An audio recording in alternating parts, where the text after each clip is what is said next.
Assalamualaikum warahmatullahi wabarakatuh. Salam sejahtera bagi kita semua. Perkenalkan, nama saya Giovanni Manuela dengan NIM 1924090154. Dan dalam kesempatan kali ini saya ingin mempresentasikan tugas makalah saya sebagai pemenuhan tugas utama mata kuliah Psikologi Komunikasi dengan dosen pengampu kami, Ibu Dr. Frida Medina Hayu Putri, Magister Psikologi, Psikolog.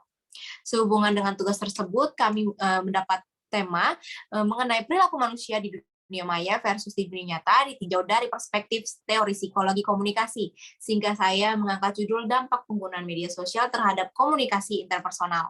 Sehubungan dengan itu, latar belakang masalah yang saya ambil berdasarkan informasi mengenai perkembangan teknologi di tahun 2014, di mana pengguna internet di Indonesia saat itu telah mencapai 82 juta orang, sehingga menempati peringkat ke-8 di dunia. 80% diantaranya merupakan penduduk yang dikategorikan sebagai remaja berusia 15-19 tahun. Informasi ini didukung dengan pernyataan dari Direktur Pemberdayaan Informatika, Direktorat Aptika, Kementerian Kominfo Septriana Tangkari di acara sosialisasi internet cerdas, kreatif, dan produktif di Bandar Lampung pada Mei 2014. Secara sadar maupun tidak sadar, perkembangan teknologi khususnya di bidang media sosial ini sudah menjadi bagian besar dalam kehidupan sosial kita, membantu kita dalam bersosialisasi atau pemenuhan kebutuhan bersosialisasi kita sebagai makhluk sosial. Hal ini dikarenakan layanan akses informasi, berbagi informasi, menjalin tali silaturahmi dengan kerabat dan keluarga semakin lebih mudah bagi para pengguna teknologi khususnya media sosial. Pernyataan ini dapat didukung dengan data dari Indonesian Digital Report 2020 yang dilansir di website Hotsuite yang merupakan layanan manajemen konten. Mereka mendapatkan angka rata-rata pengguna yang menggunakan sosial media selama 2 jam 22 menit per hari, dan peningkatan pengguna sebanyak 13,7% setiap tahun, setara dengan 521 juta pengguna. Dan angka ini meningkat tajam selama pandemi COVID-19 di awal tahun 2020 yang ada di Indonesia. Sehubungan dengan itu, kita dapat melihat bahwa ada keterkaitan, ada hubungan antara media sosial dengan sistem komunikasi manusia dalam hal komunikasi interpersonal maupun intrapersonal. Kemajuan media sosial ini bagaikan pisau bermata dua yang memberikan dampak positif maupun dampak negatif. Karena keterbiasaan kita sebagai pengguna membuat media sosial ini menjadi bagian besar dalam kehidupan sosial kita, sehingga para penggunanya sebagian merasa lebih nyaman ketika berbagi di media sosial. Namun apakah itu hal yang baik? Ternyata banyak pengguna yang telah mengumbar informasi pribadinya ini justru menyesal dengan apa yang mereka bagikan. 2.000 orang yang berusia sekitar 18 tahun menyesal, yang dimana 1/5 dari mereka merasa mereka berbicara terlalu banyak di media sosial, dan 53% menyadari bahwa mereka sebenarnya tidak akan membuka rahasia ataupun hal-hal yang telah mereka posting di media sosial dengan para pengikutnya bila mereka bertemu tatap muka langsung. Dan lebih dari 1/3 dari mereka akan merasa malu saat menyadari sebagian teman atau keluarganya melihat foto-foto yang justru memalukan dan telah mereka posting di sosial media. 3 dari 10-nya justru mengakui sering mengernyitkan dahi ketika melihat post atau status yang telah mereka buat di media sosial. Dan hanya 44% dari pengguna merasa yakin dengan apa yang ditulis dan disebar di sosial media. Data ini kami dapat dari website Tirto ID. Sehubungan dengan latar belakang masalah yang kita bahas tadi, saya mendapatkan rumusan masalah dan tujuan penelitian dari tugas makalah ini, di mana saya akan membahas tentang pengertian komunikasi interpersonal dan bagaimana hubungan sosial media dengan komunikasi interpersonal di era modern ini, dan apa dampak positif serta dampak negatif yang diberikan. Saya berharap tugas ini, penjelasan saya ini, makalah saya ini dapat memberikan manfaat praktis maupun teoritis, sehingga para pembaca maupun pendengar dapat menggunakannya sebagai referensi dan informasi terkait studi psikologi komunikasi.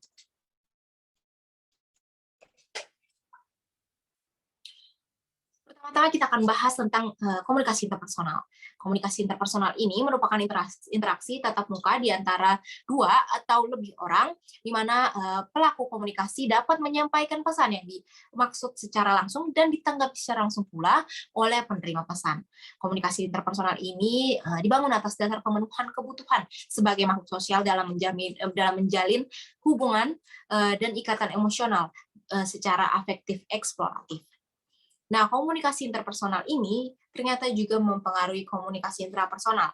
Komunikasi intrapersonal adalah dialog internal yang dialami setiap individu, melibatkan proses, membayangkan, berpikir, bahkan melamun, merencanakan, dan juga memecahkan masalah. Dan ini akan mempengaruhi individu dalam melakukan atau berkomunikasi secara interpersonal dengan individu lainnya.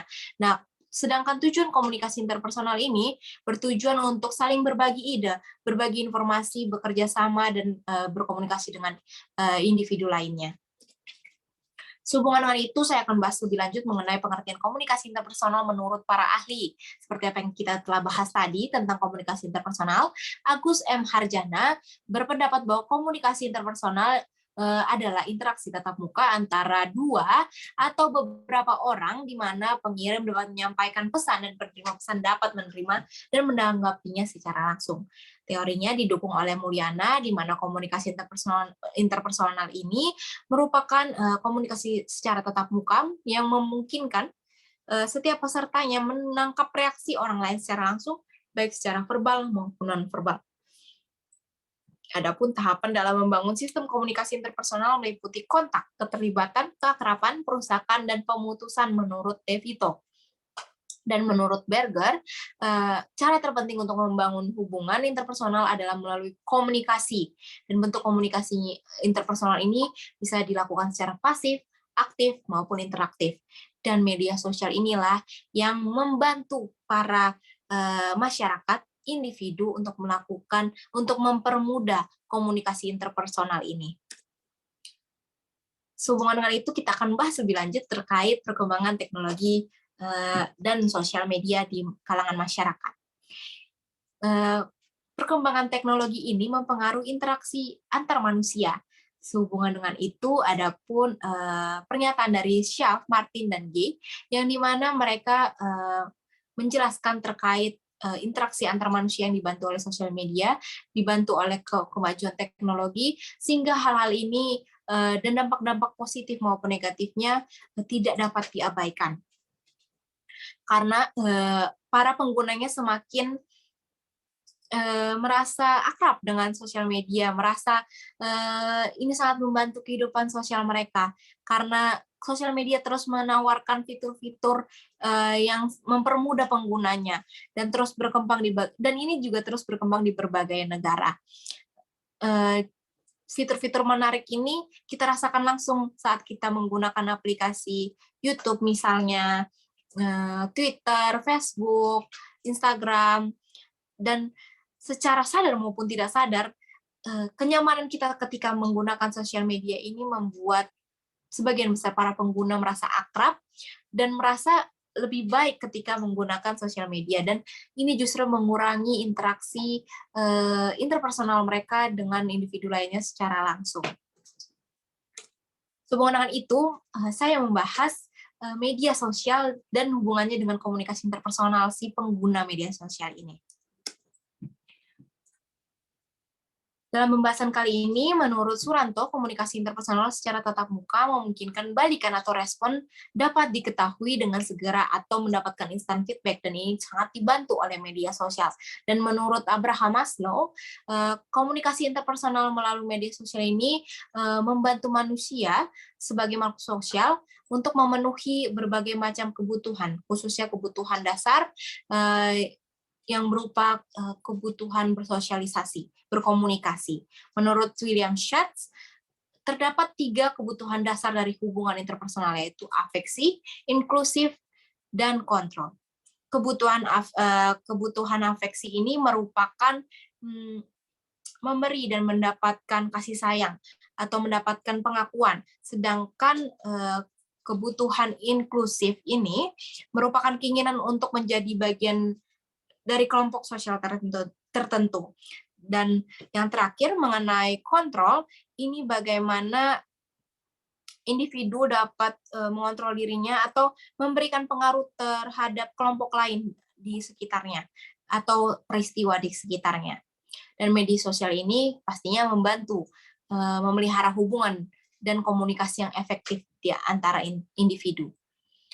Tapi nyatanya banyak pengguna yang cenderung jadinya menghabiskan waktu lebih banyak untuk mengakses berbagai aplikasi media sosial. Seperti yang kita bahas tadi, mengenai fitur-fitur yang ditawarkan media sosial yang ada sekarang ini semakin menarik dan semakin mudah untuk digunakan para penggunanya. Adapun hasil survei terkait penggunaan media sosial yang dibahas oleh Totok Wahyu dan kawan-kawan dalam jurnal mereka membahasnya dalam jurnal yang berjudul Media Sosial dan Perkembangan Hubungan Interpersonal Remaja di Sidoarjo. Mereka mengambil 100 sampel siswa-siswi di SLTA di salah satu sekolah di Sidoarjo, di mana 44 respondennya adalah siswa laki-laki dan 56 respondennya sampelnya adalah siswa perempuan. Dan 8 dari siswa tersebut berusia 15 tahun, 37 siswa tersebut berusia 16 tahun, dan 46 siswa dari sampel penelitiannya berusia 17 tahun, dan 9 orang 18 tahun. Dari data yang didapat, mereka mendapatkan bahwa media jaringan sosial yang digunakan ini berupa Facebook dan Twitter dan lain-lainnya. Dan mereka melakukan penelitian untuk jurnal mereka di tahun 2013. Didapatkan presentase bagi remaja yang jarang menggunakannya masih sekitar 59%. Dan bagi siswa yang sering atau tiap hari menggunakan sosial media mendapatkan presentase 25%. Yang menggunakannya 2-3 kali sehari sebanyak 13%. Dan lainnya sebanyak 3%. Adapun responden yang merasa kalau misalkan mereka lebih nyaman berinteraksi secara langsung daripada lewat media sosial, dan dari pernyataan tersebut didapatkan angka 52% yang menyatakan hal tersebut, dan yang menyatakan kalau jejaring sosial itu lebih menarik sebesar 13%. Adapun motif yang dilakukan para siswa-siswi dalam mengakses layanan internet atau media sosial guna mengetahui informasi sebanyak 78%, memperkuat hubungan dengan para pengguna lainnya sebanyak 76%, sebagai pelepas ketegangan sebanyak 70%, memenuhi kebutuhan emosional sebanyak 68%, dan meningkatkan rasa percaya diri sebanyak 62%. Adapun data pendukung dari Hootsuite juga yang dibahas yang didapat dari tahun 2020, di mana terdapat 272.100.000 penduduk penggunanya, yang 59% dari penggunanya merupakan pengguna sosial media aktif. Smartphone penduduk 10 juta, sedang dalam pengguna dan waktu yang menggunakan per hari selama 1 jam 23 menit per hari. Sehubungan dengan itu, sesuai dengan yang kita bahas di sebelumnya, di mana peningkatan ini terus meningkat sebanyak 13,7% setiap tahunnya, kita pun mendapatkan data juga dari Hootsuite, layanan manajemen konten di Indonesia, di mana rata-rata intensitas waktu menggunakan internet melalui perangkat apapun di tahun 2021 menjadi 8 jam 52 menit. Dari pembahasan tersebut, kita dapat melihat dampak positif dan dampak negatif yang diberikan oleh media sosial. Menurut Walter, tahapan hubungan sosial ini terjadi di dunia maya yang dimana tahapannya menyerupai dengan tahapan hubungan sosial yang ada di dunia nyata, walaupun tetap ada perbedaan. Namun tahapan hubungan sosial yang terjadi di dunia maya sudah cukup mewakili tahapan hubungan sosial yang semestinya yang terjadi di dunia nyata, baik secara verbal maupun non-verbal, melalui gambar, video, ataupun tulisan-tulisan yang disebar atau diposting di sosial media. Selain itu, ini juga didukung oleh Baumeister dan Hutton, di mana kebutuhan dasar berkomunikasi manusia mulai dapat dipenuhi melalui media sosial, sehingga kebutuhan dasar yang merupakan mengekspresikan, merepresentasikan diri, berbagi, saling menjalin tali silaturahmi melalui sosial media ini dapat dicapai melalui perkembangan teknologi, melalui fitur-fitur yang semakin berkembang setiap tahunnya. Berikut dampak positifnya, namun tetap ada dampak negatifnya. Sehubungan dengan itu, ada pun pendapat dari Morton, di mana pengguna menjadi lebih terbuka mengenai dirinya, membagi perasaan dan informasi. Kembali dengan pernyataan sebelum yang kita bahas, di mana keakraban kita dengan sosial media ini semakin meningkat, kita semakin merasa nyaman berbagi, terlebih di era modern ini, khususnya ketika pandemi COVID-19 datang ke Indonesia, kita jadi harus stay di rumah atau berdiam diri di rumah lebih banyak dibanding berinteraksi secara langsung karena takut adanya penyebaran virus COVID-19. Terkait pengungkapan diri dan kontrol diri, yang merupakan salah satu bagian dari konsep diri, kita akan membahas juga di mana sebenarnya pengungkapan diri ini tuh cukup berdampak baik bagi kesehatan fisik dan mental, dan bisa membuat pengalaman emosional yang diungkapkan ini membuat pikiran dan perasaan seperti dapat diatur ulang. Namun, ini tetap harus menjadi perhatian kita sebagai individu, sebagai orang yang menggunakan media sosial, karena kita harus tetap mengontrol diri, di mana kita harus tahu mana yang harus kita sebar dan mana yang harus kita jadikan masalah pribadi saja, yang harus kita simpan secara privasi saja.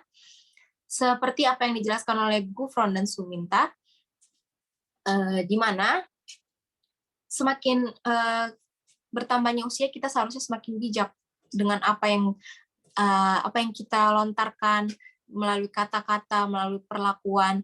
Nah, ini harusnya sudah harus kita kembangkan dari masa remaja, seperti apa yang dicetuskan oleh Suhartanti, di mana kontrol diri dan konsep diri ini sebenarnya dapat dikembangkan dan menjadi salah satu tugas perkembangan diri remaja, yang dimana kontrol diri ini harusnya dapat mampu menahan keinginan, dorongan sesaat yang tidak sesuai dengan norma sosial yang ada, sehingga semakin bertambahnya usia, kita harus semakin bijak dalam berbagi informasi di sosial media, karena tidak semuanya yang kita bagi ini bisa dibagi, apalagi kalau berkaitan dengan komentar-komentar negatif atau pengucilan sosial atau hal-hal lain yang justru berdampak bagi kita sendiri sebagai individu, jadi merasa membandingkan diri, jadi merasa rendah diri karena keseringan atau intensitas kita dalam menggunakan media sosial terlalu besar. Kita sampai pada kesimpulan di mana dalam kesimpulan terkait tentang komunikasi interpersonal dan media sosial ini, kita dapat melihat bahwa manusia ini sebagai makhluk sosial membutuhkan kehidupan bersosialisasi sebagai kebutuhan dasar, baik secara pasif, aktif, maupun interaktif. Kebutuhan sosial ini dapat kita penuhi melalui penggunaan media sosial, namun tidaklah berlebihan, karena dengan kemajuan pesat di media sosial dan kemajuan pesat di bidang teknologi tidak sepenuhnya memberikan dampak positif, namun ada beberapa resiko yang timbul seperti informasi yang kita sebarkan, apalagi kalau informasi tersebut meliputi penolakan, unsur kebencian, cemooh, ataupun jadi membuat kita melibatkan pengungkapan diri atau keterbukaan diri yang secara berlebihan, yang justru ini malah menjadi dampak negatif bagi kita secara individu sebagai pengguna aktif sosial media. Akan tetapi, dampak negatif ini tetap kita dapat minimalisir dengan cara belajar mengontrol diri, dan khususnya untuk para remaja, untuk mengembangkan kontrol diri di usia kalian sejak dini, sehingga kita dapat melatih pola pikir, pengaturan emosi, dan tindakan kita ketika kita berbagi di sosial media. Jadi seiring bertambahnya usia, kita semakin bijak juga dengan apa yang kita bagi. Berikut daftar pustaka. Terima kasih untuk perhatian para penonton presentasi saya. Saya harapkan dari apa yang saya presentasikan cukup membantu dan cukup memberikan informasi terkait psikologi komunikasi, khususnya yang membahas tema komunikasi interpersonal. Assalamualaikum warahmatullahi wabarakatuh.